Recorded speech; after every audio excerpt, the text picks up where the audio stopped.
space where everyone can learn and earn. And today, gagawa tayo ng napakagandang project na papanahon. Ayan, gagawa tayo ng modern ampaw. Yes! Bakit modern? Kasi diba, pag Pasko, nakakatanggap tayo ng mga red envelopes o kaya nagpapamigay tayo ng red envelopes at doon natin nilalagay yung ating aguinaldo. There's nothing wrong with that. But ngayon, if you're a creative mom and you want to monetize this, no, syempre, nagbabago ang panahon, nag-evolve ang technology, so dapat yung money envelope natin nag-evolve din. Ayan, di ba?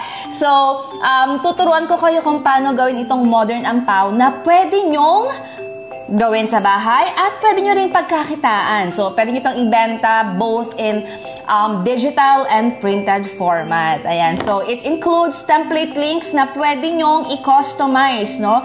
Just in case gusto nyong gumawa ng sarili nyong modern ampaw at wala kayong template, well, meron na kayo niyan. Okay? So, today, ipapakita ko yung mga materials na kailangan natin. So, sasabihin ko kung ano yung mga optional at yung pwede naman na kahit wala. Okay? Basta ang goal natin is makapag-start kayo with basic tools that you have, mga tools na nasa bahay nyo lang. So, given that you have a printer, sigurado ako na makakagawa kayo nito agad-agad. Okay? So, sa description box, ilalagay ko din doon yung mga tools and materials and links kung saan ko nabili yung mga gamit na yon. Okay? So, first, meron tayong dalawang money envelope na gagawin. Okay? So, yes, ituturo ko na sa inyo today. So, first is yung tinatawag nga nating modern ampaw. And the other one is yung usual na money envelope. Pero, hindi yung color red lang na may gold. Ayan. So, ito ay syempre meron tayong mga designs na ginawa natin sa Canva na again, katulad din na sinabi ko kanina, pwede nyong i-recreate. Okay? So, for the modern ampaw, ang kailangan natin ay 220 GSM na photo paper. So, this is QAF. Okay? So, para saan yung GSM? Ito yung kapal ng paper. So, kailangan natin dun sa modern ampaw medyo makapal. For the money envelope naman, kailangan natin dun ay 120 to 160 GSM. So, hindi natin kailangan ng masyadong makapal dun kasi tinutupi-tupi naman yon. Okay. So, and next is this one, tinatawag nating cold laminating film or photo top. So, this is optional. Pwedeng hindi ka na gumamit nito. Since most of the time, kapag ibibigay mo naman yung money envelope, pag nakuha na, o kaya yung modern ampaw, pag nakuha na nila yung pera, that's it. Itatapon lang din naman nila yon. So, most of the time, gumagamit tayo ng cold laminating film para mas tumagal or hindi maging prone sa fading yung ating printouts. It's up to you kung gusto mo pa rin itong gamitin for premium feels. So, okay lang naman yun. Pero pwede ring wala. Okay, so para makatipid ka sa costing mo. And next is, of course, kailangan natin ng gunting. Kung wala kang cutting machine, it's okay. Makakagawa ka pa rin ito. And of course, meron din tayong scraper. Kung wala kang ganito, pwede kang gumamit ng mga old credit cards o yung mga aling-puring cards, yan, yung mga ganyan. Basta yung pwede mong pang-scrape o pang-apply ng phototop. So, hindi mo na kailangan ng laminating machine for that. Though, maganda rin naman if you have a laminating machine. But to start off, kung wala ka naman nun, okay lang. So, gusto ko sabihin sa'yo na achievable pa rin itong project na to. Okay? And of course, this is also optional. So, para mas maganda yung feels nung iyong modern ampaw. So, ang tawag dito is corner cutter. Ayan. So, this is not heavy duty. Paisa-isang page lang yung magagawa mo dito. Okay. And of course, kailangan natin ng double adhesive tape. Okay. Pandikit doon sa ating acetate tube. So, this is a double adhesive tape din to, pero yung niro-roll. So, pwede yung regular na double adhesive tape na ginugupit, pwede rin naman yung ganito. So, ilalagay ko rin sa description box kung saan ko nabibili to. Okay, kasi kapag gagawa ka ng madami, mas efficient kung ganito kasi igaganon-ganon mo lang, then may dikit na. Ayan. And of course, this is another tool na optional din. Okay, pwede namang hindi mo nabutasan yung modern ampaw mo. And another one is yung ating eyelet setter and eyelet. Ayan. So, ito yung ating eyelet. Okay. So, again, this is also optional. So, mamaya ipapakita ko yung itsura ng modern ampaw na hindi ginamitan ng mga ganitong tools.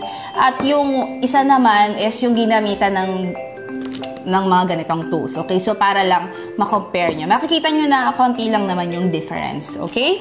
And of course, wag natin kakalimutan, of course, we need a paper trimmer. Okay? So, for this video, this is not a sponsored video, but I love supporting local, no? So, this is a paper trimmer from Purple Crafts. Ayan. Kay Miss Gemma Bolado. Ayan. So, ito ay heavy duty na rin siya. Okay? So, I have another one of this, but in different color naman from Be Happy. Ayan. So, that's the white and gold. So, this one naman is purple.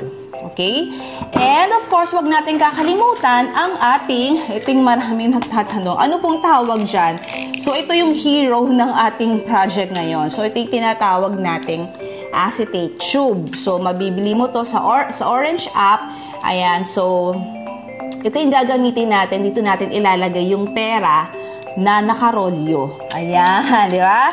So, simulan na natin at pupunta tayo doon sa ating workspace. So, ipiprint natin yung ating design and then i-assemble natin yung parts ng ating modern ampaw and money envelope. So, for the money envelope, wala kang ibang need bukod sa photo paper and laminating film na optional.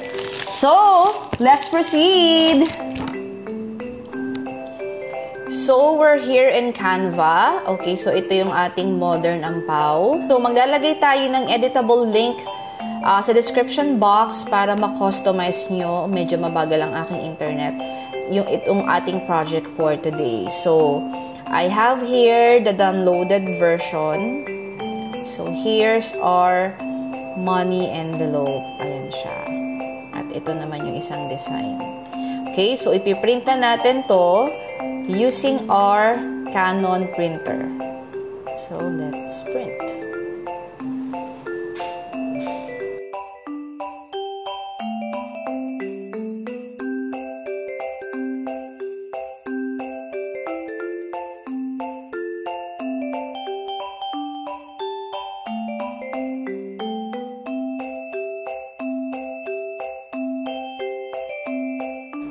Natapos na natin ang ating Christmas envelope. Ito na siya. So, habang ginagawa natin to, ipiprint na natin yung ating modern ampaw. So, for this one, we will use 220 GSM photo paper. So, kanina ito, ang ginamit lang natin dito ay 160 GSM. So, this one is 220. So, mas nakapal to ng konti. So, lagay natin dito. And then, I'll show you a hack para hindi na kayong mag-layout. So, kinapi ko lang tong first file and second file para maging 4 siya. Okay, so, select all mo yan and then enter and then file, print. So, I'm using Canon printer ha. Okay, and then here, of course, choose mo yung iyong setting. Ako ay borderless. Ayan. So, after that, makikita mo dito sa copies per page. Okay? So, adjust mo yan to 4. Ayan. So, ito yung magiging itsura niya. So, ibig sabihin, sa isang A4, okay? So, you have 4 na design. Okay?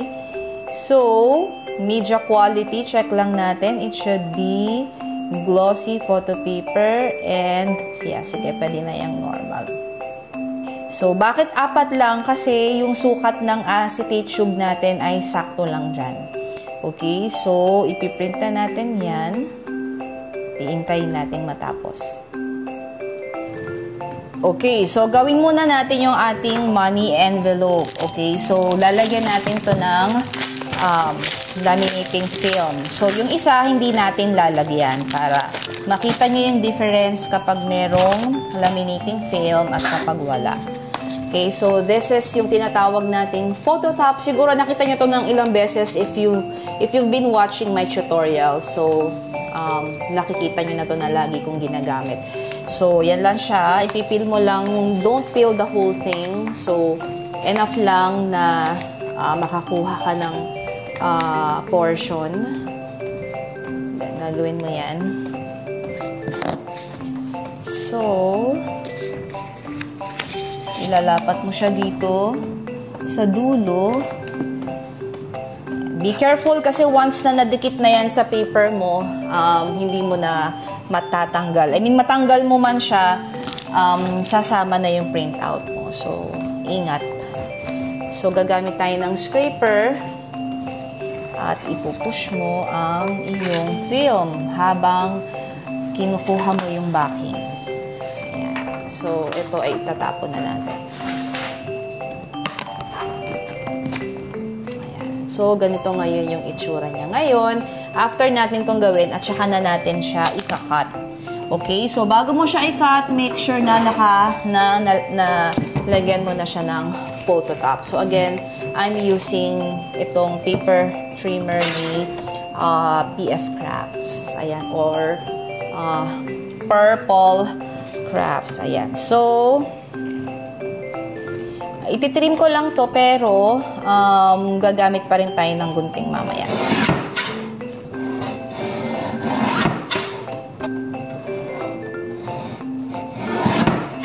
Ayan. So, ganito siya. So, saka natin siya gagamitan ng gunting. Pero before that, i-cut na rin natin to para isang straight na lang. So, ito yung walang laminating film.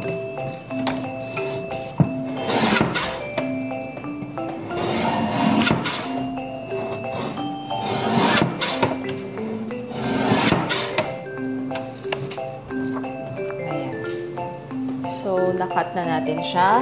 Tabi muna natin to. At gagamit tayo ng gunting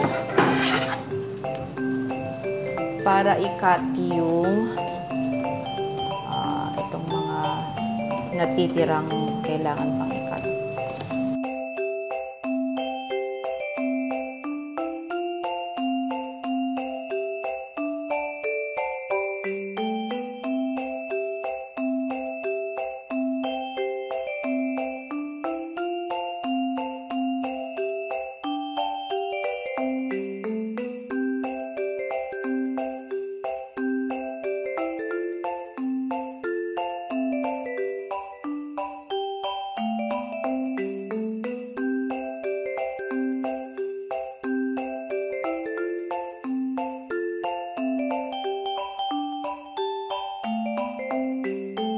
Ayan. So, after that, ngayon na nakat na natin siya. Okay. So, makikita nyo na meron tayo dito na dotted line. So, ifo-fold natin yan and then dito natin ilalagay yung glue mamaya. Gagamit tayo ng adhesive tape for that. Okay? So, gagawin na natin yan. So, gagamit tayo ng bone folder to fold yung ating design.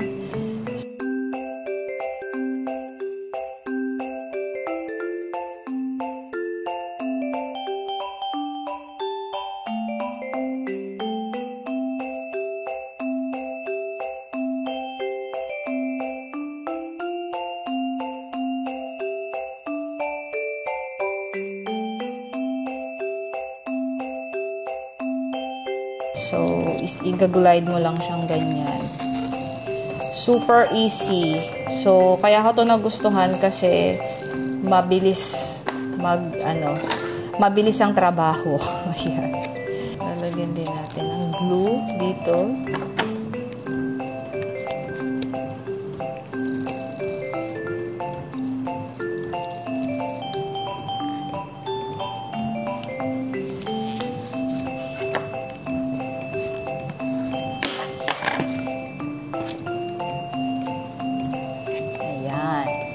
So, ito na, gawa ng ating envelope. Gagawin natin yung isa.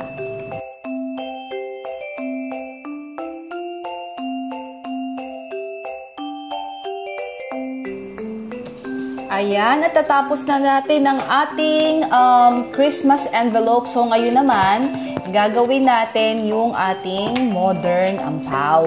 Ayan. So, ang gagawin natin ay i-phototop muna natin siya. So, again, here's our glossy phototop. So, madami tayong klase ng phototop. Meron tayong canvas, meron tayong leather, may glitter, may holographic, may 3D. Ayan, it's up to you kung anong finish ang gusto mong gamitin.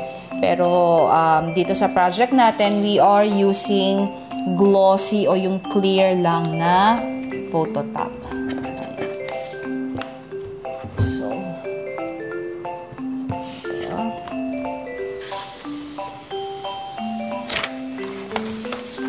Then, sa kabila naman.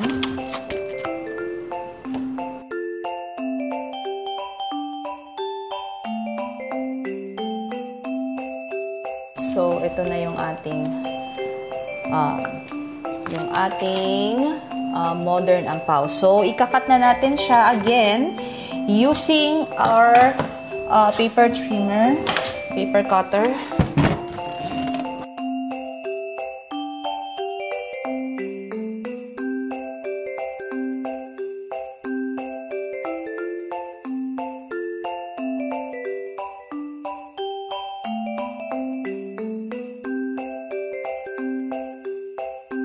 Lalagyan na natin to ngayon ng acetate tube.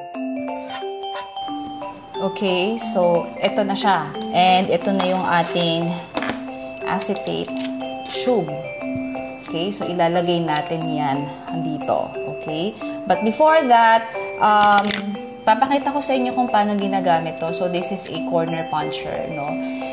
Mura lang to sa Orange app, so ilalagay ko din yung link sa baba. So meron siyang iba't ibang style. So, ipapunch natin lahat para makita nyo yung difference. So, let's start with R4.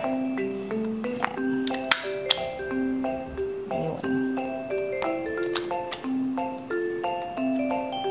Sobrang dali lang. Ipapasok mo lang siya dyan at ipapunch. That's it. So, ganyan yung itsura niya. Rounded. So, hindi siya tusok like this. Okay? So, ginamit natin si R4. This time naman si R10.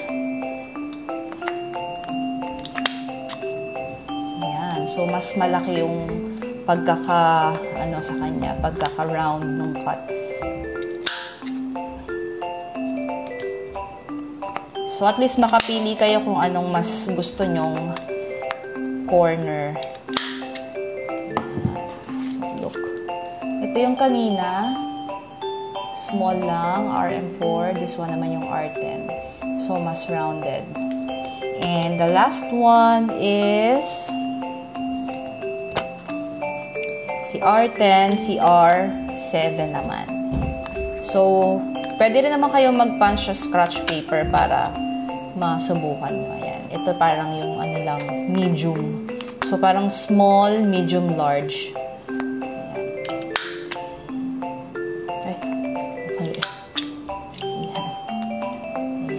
Make sure na nakasagad or else hindi nyo ma-achieve yung round na corner. Ayan. So, now let's compare.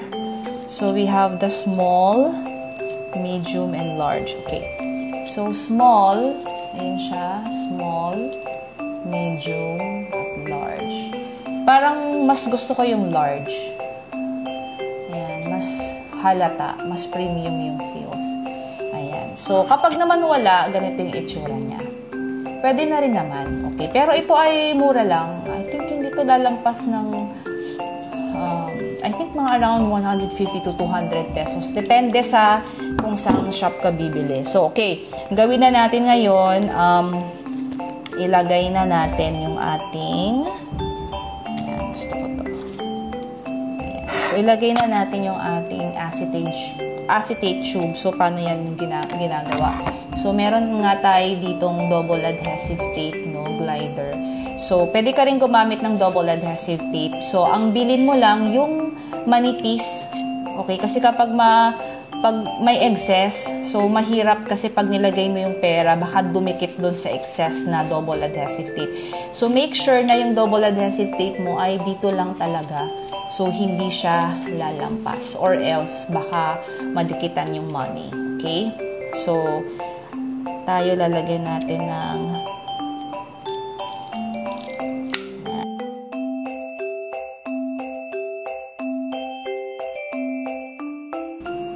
So, gagawin natin ngayon, meron ako ditong sample na bill. Wow, 1,000. Yaman naman ni Ninang. Don't worry, meron tayong tig 100 lang. Okay, it's the thought that counts. Okay, so, ayan. So, roll natin ganyan, yung money, yung bill, and then, papantayin ng ganyan. So, after that, ipapasok mo siya dito sa loob. Okay, so if ibebenta mo to, itong modern ampaw, maglalagay ka lang ng double adhesive tape dyan. Huwag mo natatanggalin yung backing. Tapos, yung customer mo na lang ang magdidikit kapag nalagyan na nila ng pera. Okay, pero at least meron na silang, ipipil na lang nila yung backing ng adhesive tape. Ayan, so, ganyan siya. Ilalagay mo siya dito sa baba. Usap natin. So, dito siya nakapwesto. Sakto yung kulay ng 1,000. Kulay ng ating design.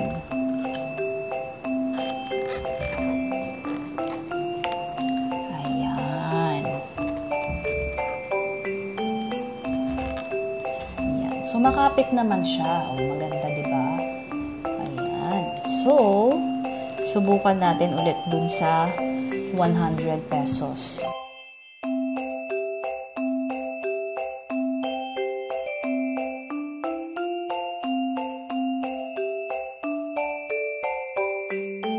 Itong ating, editable yan. So, pwede mo namang leave it blank na lang para sulatan na lang. Or pwede rin na i-edit mo din sa Canva. Okay? So, ayan siya.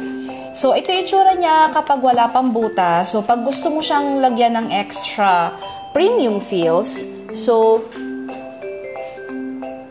gagamit tayo ng eyelet setter. So, para saan yung eyelet setter? Para magkaroon siya ng butas para pwede nilang isabit somewhere. So, I have here eyelet setter or meron din akong ganitong tag puncher. So, anong itsura nito? Ang itsura nito ay ganito. Bigyan ko lang kayo ng sample. So, ito ay parang puncher. Ayan. So, ipapasok mo lang dito. Kunyari, dito mo gusto. Dito sa baba. Ayan. Kunyari, this one. So, lagay mo lang, pasok mo lang siya dito. And then, papunch mo siya. Ayan. So, ayan, nagkaroon na siya ng butas na ganyan. Okay? Yung eyelet setter naman ay ganito siya ginagamit. So, again, these are optional. Pwede namang hindi mo na to gawin. But just in case you want na mas i-level up pa yung iyong ampaw, ayan. So, pwede kang gumamit ng eyelet setter. So, this is We Are Memory Keepers. May nabibili din na mas mura dito. Yung hindi branded. Kasi this one is branded na eh. When I was starting, of course, dun din ako sa hindi branded kasi hindi ko pa naman afford to. Pero as the business grows, of course, nagkakaroon tayo ng freedom na, no, sa pag-level up ng ating mga gamit. Of course, lumilipat tayo sa branded kasi mas matagal din siyang masira, mas efficient, and mas magandang tignan. And also, mas masarap siyang gamitin. Hindi katulad nung hindi branded kasi medyo masakit siya sa kamay sa katagalan. Okay? Pero kung nagsisimula ka pa lang, pwedeng-pwede naman. Ayan, okay? So, meron tayo dito dalawang klase ng buta. So, ito yung 1/8 and this one is 3/16. Okay, so dito tayo sa mas malaki, sa 3x16. Okay, so ipapasok mo lang siya dito. Then, makikita mo kung saan banda yung butas. Ayan, so gusto ko dito. Ayan. And then, gagamit tayo ng eyelet. Ito yung tinatawag nating eyelet. So, ipapasok mo lang siya dito sa butas na ginawa mo. Ayan. And then, this time, kung ito yung ginamit mo pang butas, ito naman ang gagamitin mo para i-close yung eyelet or i-set yung eyelet. Okay, so, di ba nakikita nyo yan, ipapasok nyo lang yan dito sa butas. And then, ipipress mo lang siya ulit. Ayan. So, pag ganyan, nakaset na siya, hindi na siya malalaglag. Ayan, yung itsura niya sa likod. Okay, so, pwede mo yan lagyan ng tali, ng yarn, or, ano nga tawag dun sa brown na tali. Ayun. So, pwede mo rin yung ilagay. Ayan. So, ulitin ulit natin.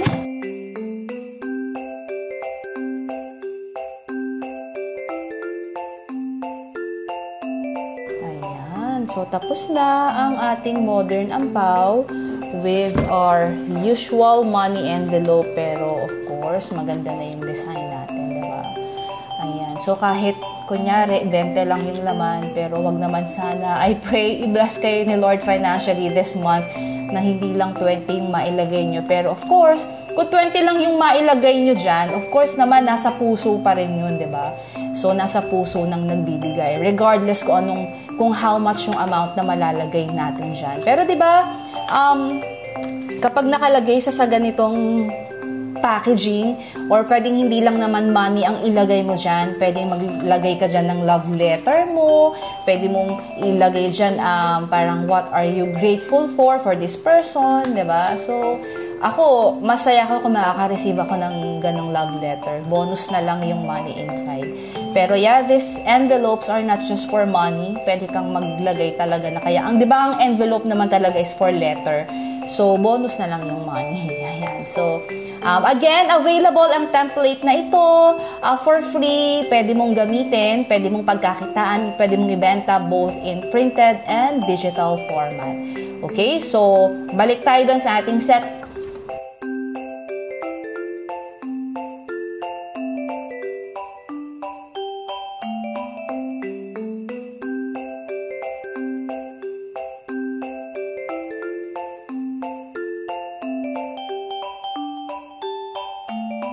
Dali-dali lang gumawa ng modern ampaw, di ba? And even the money envelopes or Christmas envelope na tinatawag. So, hindi mo kailangan ng heavy-duty machines for this. If you have your printer at home, naku, ang dami mo nang magagawa with that. So, bibili ka lang ng photo paper. For sure, meron ka ding gunting sa bahay. Bibili ka lang din ng double adhesive tape for the money envelopes and even dito sa ating modern ampaw. And again, the photo top is optional naman. Okay, but just in case, mas gusto mo na protected ang iyong design, so pwede ka rin bumili ng photo top. And of course, don't forget yung ating acetate tube. Ayan. So, kung wala kang paper cutter, pwede ka rin gumamit ng ruler tsaka cutter. Ang magkano lang ang cutter? I mean, 20 pesos or 25 pesos. So, ang point ko lang is you can really create yung mga ganitong projects, mga creative projects na mabenta, especially ngayong darating na Kapaskuhan. Okay? So, actually, mga ganito, hindi lang naman siya pang Christmas pwedeng gamitin. Pwede rin siyang pang graduation, pang birthday, pang Happy Mother's Day, Happy Father's Day. Ayan. So, pwede naman siya sa kahit anong occasion, babaguhin mo lang yung design. Okay? So, pwede mo tong ibenta at pagkakitaan. Pwede mong i-edit ang design dahil bibigyan kita ng template link. No? So, I hope marami kang natutunan today sa ating tutorial. And if you want to know more on how you can monetize your creativity, gusto mong pagkakitaan talaga yung printer mo, yung creativity mo habang nasa bahay ka na nag-aalaga ng mga anak mo, nag-homeschool and all, while you're taking care of your family, you want to do something meaningful and something that will help your household to create another stream of income, I'm inviting you inside our DIY Premium, no? So, Hindi kita binubudol, no? Pero this could be your starting point, no? Of course, marami kang makukuhang mga tutorials, mga trainings, mga ideas and hacks, free, outside of DIY Premium. I mean, there's so many tutorials here in YouTube at sa iba pang mga platforms. But the problem is, sa dami nito, how can you curate everything? How can you gather those and filter kung alin dun yung magsusupport sa season mo ngayon, kung alin dun yung effective talaga. So, kaya ako, nag-create na ako talaga ng community specifically crafted, tailored fit for moms like you. And kahit hindi ka pa mom, you're a Filipina, for sure, pasok na pasok ka dito. So, bakit siya tailored fit for you? Because I know your season, especially if you have younger kids. I know na sobrang limited lang ang time, and also all the trainings inside are in bite size. You have a supportive community. Lahat ng trainings na kailangan mo, hindi lang mga crafting tutorials, but even about selling, about marketing, about branding, about sales funnel. So, isipin mo na lahat ng kailangan mo from start to finish. Maybe you're just a beginner, or hindi ka beginner, magsisimula ka pa lang, or maybe may business ka na pero you're feeling stuck at gusto mong mag-scale yung business mo, gusto mong makakita ng progress and all. So, whatever season you may have right now, so I'm telling you, the DIY Premium community and DIY Premium membership is really for you. Makakatulong to sa'yo because I've been there. Alam ko yung feeling na ma-stuck, yung gusto ko magsimula pero na-overwhelm ako. Hindi ko alam kung saan ako magsisimula and all. O kung ano ang sisimulan ko. No? So kung noong unang panahon merong ganito, for sure igagrab ko to kaysa maubos yung time ko sa kakahanap ng mga freebies, mga free templates and all, free tutorials, no, that will help me. So, okay naman yun, pero magko-consume talaga siya ng madaming time and energy. Pero inside our DIY Premium, nako, everything is there na laid out for you. And of course, I'm there. Naka-hands-on ako sa mga moms. Ang aking coaching, talagang aking presence ay nandun, ano? So, if you want to be part of this community, ilalagay ko din sa description box kung paano mag-join sa aming premium community. And also, we have so many, kung dito sa YouTube, nakakuha na kayo ng madaming freebies from me, mas lalo inside. As in, thousands of ready-made templates, no? Kung ikaw ay hindi kids resources, mas gusto mo mga stationaries, we have there. Kung ikaw naman na homeschooling mom, you want to monetize those play-based or learning materials, we also have that inside. So, again, isipin mo lahat ng kailangan mo in this journey, even the courage, the confidence, the system na kailangan mo. Everything is inside at ginawa ko talaga to just for you. So if you want to know more about this, we have the details sa baba sa ating description box. At kung ikaw ay nag-enjoy today, please subscribe for more tutorials and more freebies like this. So I'll see you again next week. Bye mga Bibong Pinay!